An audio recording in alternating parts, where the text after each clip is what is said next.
Quilty friends, welcome to April 1st. It is time for the next quilt block in our Scrappy BOM sampler that we're working on. And so it is the poppy block right here. And this is my test block that I made out of my Montgomery Mountain Charm fabrics. These are scrap, so I always do a test block first. And I'm going to be doing the tutorial using my Blissfield solids, which I'm actually making them exactly like the mock-up here. If you're curious and you're like, oh, I want mine to look just like yours, the link below has got a link to the Blissfield solids on my website. I sell those solids in a bundle. It's a 16 fat quarter bundle, and you can use all those to make one just like mine. If you're looking for the Montgomery Mountain Charm collection, I've got a link down there below, and you can get that at the Fat Quarter Shop. They have a lot of it. All right, well, let's get started, and we will make our poppy block.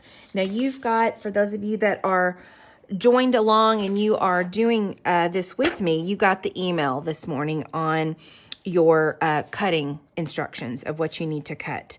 And if you are just finding this video by accident, you can look in the description box below and you can get a copy of this as well. So what we need are our A,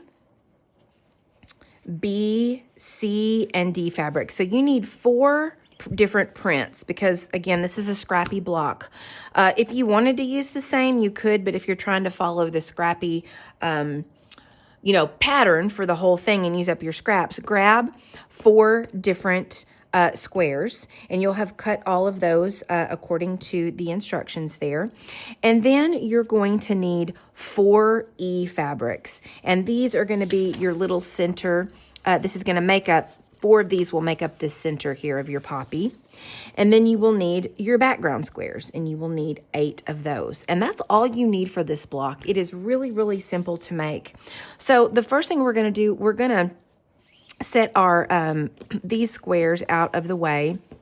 And you are going to take your background squares and your E squares, and you are going to draw a diagonal line on every one of those. And we're actually going to be making this entire block basically doing snowballed corners. So go ahead and mark all of your background squares on the diagonal, and then all of your E squares, mark those on the diagonal as well. Okay, so we've got all of our squares marked on the diagonal.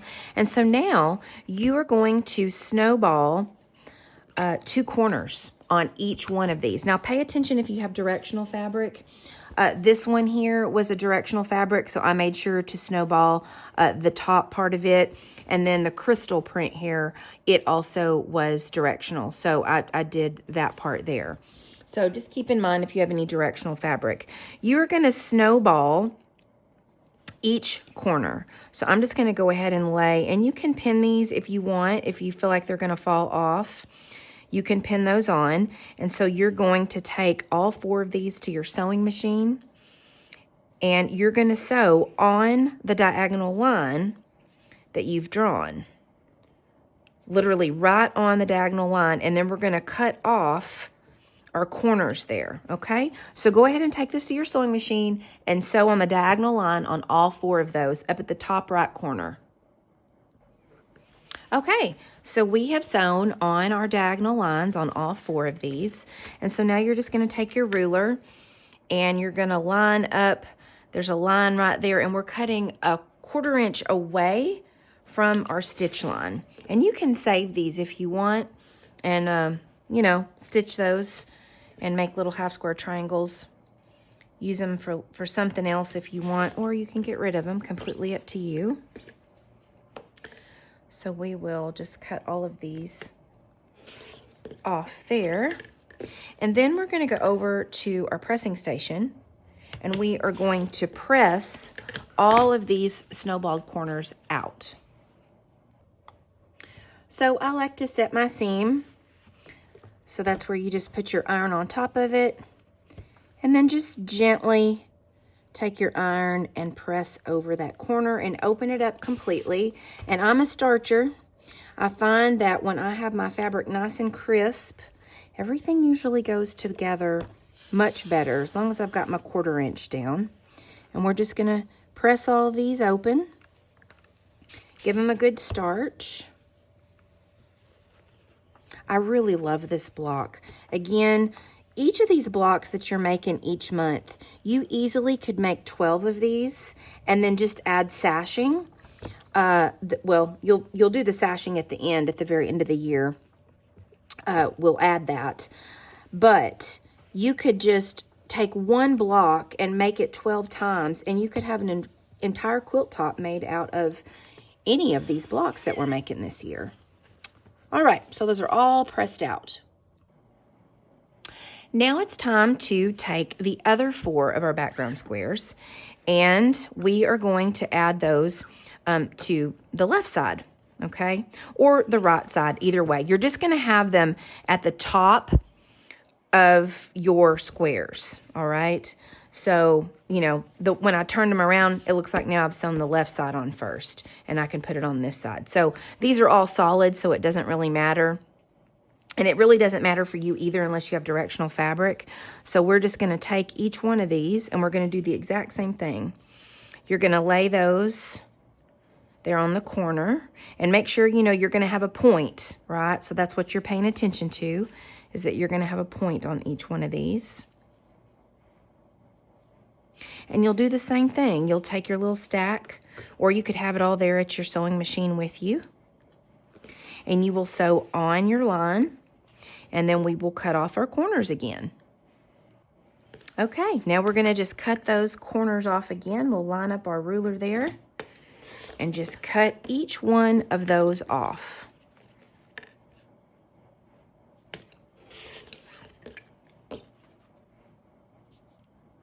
Now go to your pressing station and go ahead and press all of your corners out. Okay, so now you've got all 4 of those with snowballed corners. And now we're gonna take our E-squares, and you are going to place these right sides together down on the bottom right corner of each one of these, okay? So it's all on the bottom right corner for each one, so you don't have to worry about trying to remember where it goes. It's just the bottom right corner.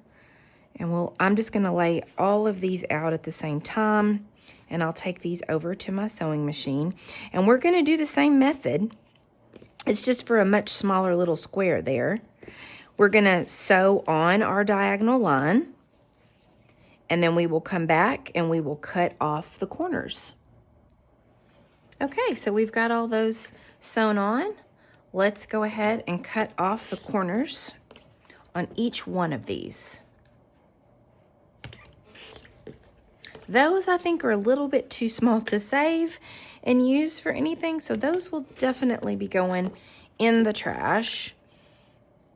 Well, in my, yeah, it's my scrap trash can. All right, now take this to your pressing station, and you're gonna press all of those little corners, you're gonna press all of those open.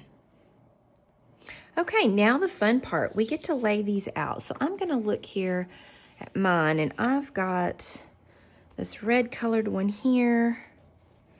I've got a pink one here, and you're actually just turning it 1 degree all the way around. And you'll know you've got it the right way because you're gonna have a diamond that forms here. No, it goes down. This one goes down, so this one points down, and this one points this direction. So you'll know you've got them laid right when all of your centers line up so that you've got that diamond there.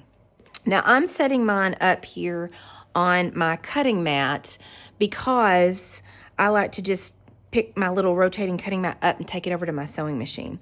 So what we're gonna do is we're gonna sew these 2 together, and then we're gonna sew these 2 together, and then we will connect our 2 rows. And one little tip for you, when you're sewing these together, you're gonna want to line up so that your diamond, your seams line up.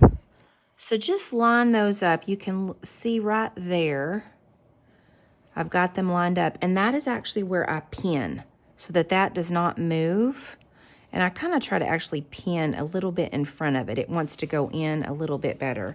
So I pin both of these, and again, I'm just gonna line those up there and grab a pin, and I'm gonna pin right in front of it. And again, that will make sure that your diamond shape lines up really well when you stitch those together.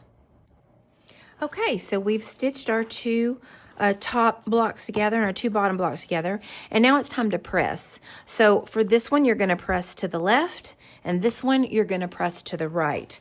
That way, we'll be able to nest our seams.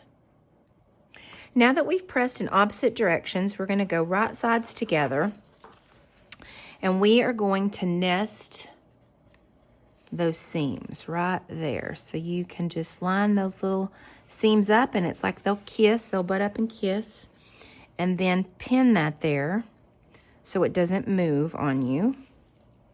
And if you want, you can pin right here where the rest of that diamond lines up. But on my test block, I didn't really have trouble with it. You might have to kind of, this right here is on the bias, and so sometimes I will kind of stretch that a little bit so it comes to the end. Let's see, this one looks good. I'll go ahead and pin it right there so that those diamonds stay lined up. And then you're going to stitch a 1/4 inch all the way down. Okay, so we've sewn this together. Now you're going to want to press this center seam here open because this is a little bit bulky in here. We've got this part and this part that are bulky. So go ahead and press your seam open on the back. And there you go. You have made the poppy block. Isn't that fun? No matter how you turn it, it just works. And I love how the E-fabrics make this little secondary diamond. It reminds me a lot of my Dueling Diamonds quilt that has a secondary diamond on each of the blocks. All right, friends. Well, there is your April block, and I cannot wait to see all of your poppy blocks in our lovely makers group on Facebook. So don't forget to post. Don't forget to tag me on social media, and I'll look forward to seeing you on May 1st for our next block.